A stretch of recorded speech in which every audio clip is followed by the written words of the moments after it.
Fizi News 24. Fizi News 24. Média d'information en temps réel. Média d'information en temps réel. Fizi News 24. Fizi News 24. Chombo cha habari kwa muda sahihi. Média d'information en temps réel.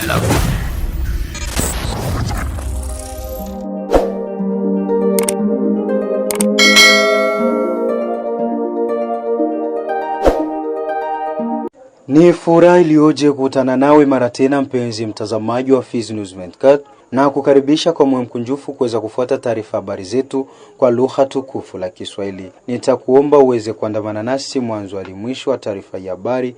Nasema karibu. Tuanzie habari zetu na huko katika mji wa Uvira ambako baada ya wazalendo kupata motisha, raia wa Uvira wanatazamia kuona mabadiliko hata kwa upande wa usalama unapolinganisha na vitendo vya wizi wa simu na pesa. Ndivyo amesema hayo mwanasiasa Chako Changbon Ane katika mji wa Uvira. Katika mazungumzo na TV yako kwenye line ya simu, leader huyo wa kijamii ameonyesha kuwa kunaonekana tayari mabadiliko katika mambo kaza wa kaza. Mwanasheria Chako Changbon Ane amezungumza nasi. Taarifa ni za ukweli kwamba wazalendo wote kabisa wa vile ya Uvira na teritwari ya Uvira wamepokea pesa, sababu tumesikia wao wenyewe wakishuhudia, lakini pia tumesikia hata pia wa viongozi wa FRDC nao pia wameshuhudia kwamba wazalendo wamepata pesa, ingalao wamoja wameibwa pesa na wakubwa zao ndani ya makundi mbalimbali. Na ukishuhudia sisi hata kwa macho, kuna kicheko mdomoni ya wazalendo na vicheko mdomoni, na wamoja wanasema kwamba sasa ni muda wa kujipanga kimaisha, wengine wanasema ni muda wa kuoa, wengine wanasema ni muda sasa wa kuangalia activity gani economic ambayo nao wanaweza wakaifanya. Na tumeona wamoja kulipa madeni ambayo walikuwa wako nazo, deni ya chakula, deni ya pombe, deni ya vinywaji mbalimbali, hata kujiorganize katika hali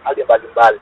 Tunashukuru ona wazalendo wamepata nguvu, wamekuwa reconnu gouvernement congolais kupata ile prime ya encouragement yao, jambo la mzuri na la kushukuru kubwa wa nchi, hata pia na watu wote ambao wanamzunguka kama vile kiongozi wa nchi wakimshuhudia. Na ile plan social wazalendo wanajiorganize, ile plan economic pia wanajiorganize, ingalau wamoja wako na kronye muro zao, wako na maneno mengi, na tunashuhudia pia kuona organization kubwa, sababu kila saa kubwa wazalendo wanakuwa na list yake kubwa ambayo inajulikana Kinshasa, inajulikana mungazi zote nzima. Huyu ameonyesha kuwa kwa sasa hakuna milio ya risasi inayosikika katika mji wa Uvira.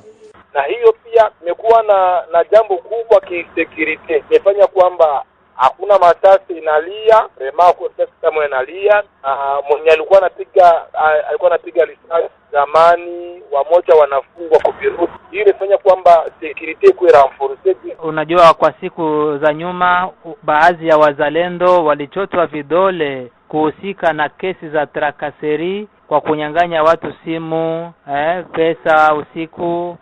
Hizo hali, je, baada ya wao kupata hiyo motisha, mnaona je kuna mabadiliko kweli? Ni ukweli kwamba hiyo habari nyingi za kunyang'anya simu na kutrakaseri raia zimepunguka. Ukweli zimepunguka kabisa, kwa sababu haiko tu vitu ya hela ambazo wamepata prime ya encouragement, lakini kuna karigere pia kakubwa kwenye kameongezeka ndani ya wazalendo kisha wao kutoka baraka, kwa kuwa discipline imeongezeka sana. Lakini pia mwenye anafanya kosa ya kunyang'anya simu, ya kuiba pesa, alikuwa iko arete na wanambeba kwenye birode. Lakini pia hii kupata motisha kidogo imefanya kwamba wakuwe na stability, wakuwe na riziko kidogo na kujiorganize kimaisha. Kuambia tu viongozi wa wazalendo kwamba waendelee kabisa kuongeza nguvu na kujikaza kuorganize kila grupu ambayo tuko nayo ndani ya tarafa na vile ya Uvira. Kwa wazalendo kuona kwamba adui angali pale na inabidi aondoke. Hiyo ni jambo tunaambia wazalendo, tunaambia hata pia na FRDC wapambane, tukiwaambia pia wenzetu marafiki Warundi wenye wamekuja kutusaidia. Na kwa gouvernement central ama provincial tuambia kwamba waendelee kukumbuka wazalendo kwa ile motivation ya pesa kidogo, sababu motivation nayo ikikuya na nguvu za kupambana na vita zinakuwa zinaongezeka. Na kwa raia ni kwamba hata mtu apokee pesa, ni vigumu kumaliza shida zote ambazo anakuwa nazo. Sio tu wazalendo kupokea pesa leo tabasi shida, lakini hapana, inabidi kabisa kwamba tuwe tunawakumbuka kwa soda, tunawakumbuka kwa mchele, kwa unga, kwa maharage, itakuwa jambo zuri. Uraia ikiramforce collaboration yao yetu, uraia na wazalendo, raia na polisi, raia na FRDC, raia na viongozi wa mitaa mbalimbali, raia wa Deselil, raia na mea wa jiji. Hiyo tukitembea sambamba itakuwa jambo nzuri. Na tukiambia pia katikati ya raia wale wote wanaungana na adui M23 wa Rwanda waachane naye. Na kwingineko ni huko Beni ambako spika wa bunge la kitaifa ambaye yuko katika mji wa Beni tangu Alhamisi ya tarehe 18 Februari amesema kuwa yuko katika ujumbe wa kushirikiana na wananchi waliokumbwa na hali ya ukosefu wa usalama unaotokana na mauaji ya mara kwa mara ya raia yanayofanywa na waasi wa ADF. Katika hotuba yake mbele ya umma alionyesha mshikamano wake na wananchi waliokusanyika katika mkutano wa hadharani uliofanyika katika duara la tarehe 30 Juni. Boji Sangara alizungumzia pia juhudi za kidiplomasia zinazoendelea kufanywa siku za hivi karibuni na Rais Felix Tshisekedi kwa lengo la kurejesha amani mashariki mwa Jamhuri ya Kidemokrasia ya Kongo.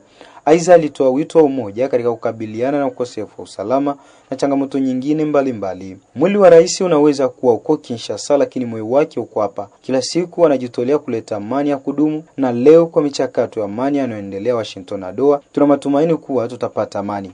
Sisi kama wakilishi wa wananchi tunaendelea kutetea maslahi yao. Tunapaswa pia kuwa na ufahamu, kwa sababu mara nyingi adui tugawa na kutuzofisha.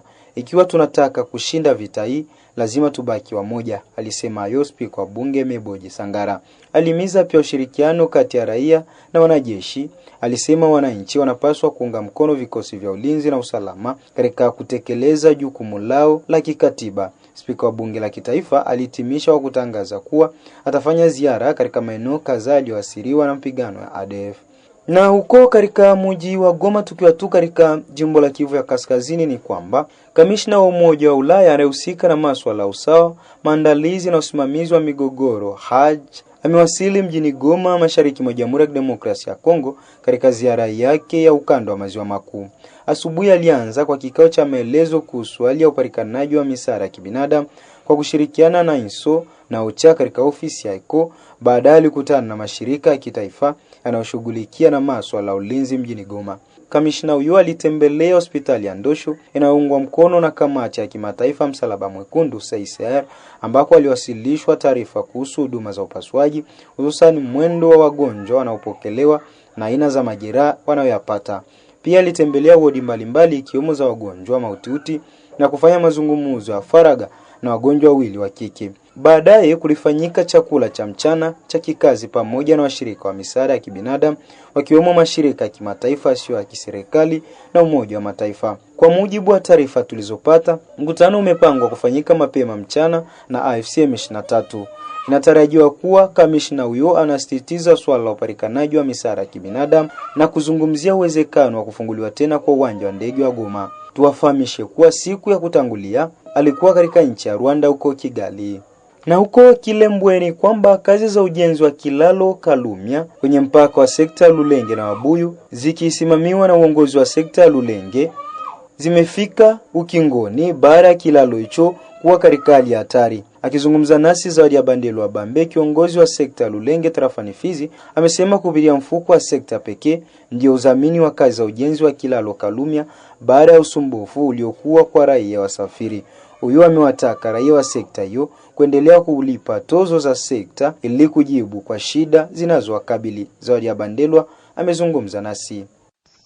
Kwa ukweli ni kwamba tangu tariki 18 ya mwezi wa pili mwaka tunao wa 2026 tuliweza kufanya kazi kubwa hapa ndani ya sekta ya Lulenge. Lulenge ni katika Sud Kivu, tarafa la Fizi, ambako kilalo cha mto Kalumya hakikuwa tena muhali yenye inaweza kuruhusia watu wala magari kupita. Lakini kwa neema ya Mwenyezi Mungu, mimi kama kiongozi nilisema hatuwezi kufumbia macho, inabidi tulete jibu ya haraka. bila kuangalia makontexte securitaire économique yenye nchi yetu kwa leo inatraverse. Pourquoi? Parce que nous sommes tuko agressé na Rwanda, lakini niliweza kuikala chini na kuleta jibu kwa haraka, sababu kilalo ya mto Kalumya ni yenye kurelie sektere mbili le moment kwa faida ya échange commerciaux na watu pia wenye kutoka sekta ya Babuyu kuside na sekta ya Bebe Sarmabila kuweste. Watu hawakuwa tena na gisi ya kupita, lakini kwa leo hali inakuwa ya usalama. Tulimaliza sisi sekter tukayafanyisha na leo inakuwa ya mzuri zaidi. Ninataka kuongezea kualika wa commerçant ya kwamba kwa kuona kama hali inakuwa ya mzuri, waje sasa waanze kupita, wakwenda Sarmabila washuke, wakwenda Kabambare waende, wakwenda Kalemi waende, sababu hali inakuwa ya mzuri zaidi. Pia ninaendelea kusihi population yangu ya sekta ya Lulenge kwa kuwa tunafanya mchango wa kulipa mataksi, sababu pale kwenye kunaharibika ni zile pesa ndio zitakuwa zinasaidia kwa kutengeneza nchi yetu. Ni sisi wenyewe tunapaswa kwanza kupenda nchi na baada mengine yatakuja nyuma. Na habari zingine zinasema kuwa vuguvugu machozi ya raia tarafani Fizi limeomba kwa Umoja wa Mataifa kuingilia kati. Hivyo ni kutokana na kutokuheshimiwa kwa usitishwaji mapigano na waasi wa Twirwaneho tifu kwa M23 katika sehemu mbalimbali tarafani Fizi na kupelekea raia wengi kuyama makazi yao. Akizungumza na TV yako, Bwana Angali Sangadino Bwanjo amesema kuwa licha hatua iliyochukuliwa ya usitishaji mapigano, ila bado waasi wanaendelea kushambulia position za FARDC kama anavyoeleza kiongozi wa vuguvugu machozi ya raia. Sisi kama vile shirika la raia vuguvugu machozi ya raia tarafani Fizi tunatoa oni ya ndani na kimataifa juu ya vurugo na bila heshima ya CCLF proposé par Rwanda auquel la RDC a approuvé. Mnamo tariki 19 mwezi wa pili mwaka wa 2026 dans le moyen et au plateau du territoire de Fizi, précisément dans la chaîne de Mitumba, axe Nyawinga, Toki Ver a Enge. Ile ni mamungini au ni mafazi zinaopatikana yule ya Buguma ya Basirocha, sekter ya Tanganyika mu territoire yetu ya Fizi. Waasi wa M23 Twirwaneho alliés au régime rwandais ont attaqué dans la matinée de ce jeudi les positions de FARDC na wazalendo. Na CCLF iko sawa vile inatiliwa kwa watu wa moja na wengine CCLF iko. Ile inatusikitisha sana kama vile shirika za raia, na sisi kama vile shirika za raia, ndugu mtangazaji, au vuguvugu machozi ya raia, twaomba oni kwa kimataifa waingilie kati kwa haraka juu ya vurugu hizi. Vraiment zinilisha sumbua sana sisi raia, na hatua ambapo wahasi wanapenda wapeleke azirespecte CCLF mu est yetu ya Kongo. Vraiment wahasi awarespecte wahasi ambapo tunaita M23 awarespecte CCLF. Warejeshe amani kwa raia ya mashariki wanaoteseka sana mu est yetu ya Kongo. Raia wa este ya Kongo tuko miaka mingi tunateseka juu ya vita hivi. Na wale wahasi ambapo tunaita M23 vraiment awarespecte CCLF yenye tunaongea. Na awarespecte CCLF yenye Umoja wa Mataifa au kimataifa inavyosema. Na kwingineko ni kwamba katika maendeleo ya hali ya usalama mashariki mwa Jamhuri ya Kidemokrasia ya Kongo, jeshi la nchi hiyo FARDC limeshutumu Kigali pamoja na muungano wa FCM23 kwa kukiuka makubaliano ya kusitisha mapigano. Kupitia taarifa iliyotolewa tarehe 20 Februari 2026, jeshi la Kongo linasema kuwa maeneo yake katika mikoa ya Kivu Kaskazini na Kivu Kusini yalishambuliwa kwa pamoja na jeshi la Rwanda na wapiganaji wa FCM23 licha pendekezo la kusitisha mapigano lililotolewa na Rais wa Angola Joao Lourenço. Kwa mujibu wa taarifa hiyo, mashambulizi yameripotiwa katika maeneo kadhaa, huku nyumba zikichoma moto na raia mmoja akithibitishwa kufariki dunia katika nyanda za juu za Fizi na Uvira. Hata hivyo, jeshi la Jamhuri ya Kidemokrasia ya Kongo limesisitiza kuwa linaendelea kuheshimu na kuunga mkono usitishaji mapigano, likieleza kuwa hatua hiyo ni muhimu katika kufanikisha kurejea kwa amani ya kudumu katika eneo hilo. Msikilizaji, hadi hapo ndipo tumefika mwisho wa taarifa habari zetu kwa lugha tukufu la Kiswahili, na kusamini wewe ambao tutekea sikio mwanzo hadi mwisho wa uchambuzi wa habari. Hii ni Fizi News 24. Fizi News 24. Média d'information en temps réel. Fizi News 24.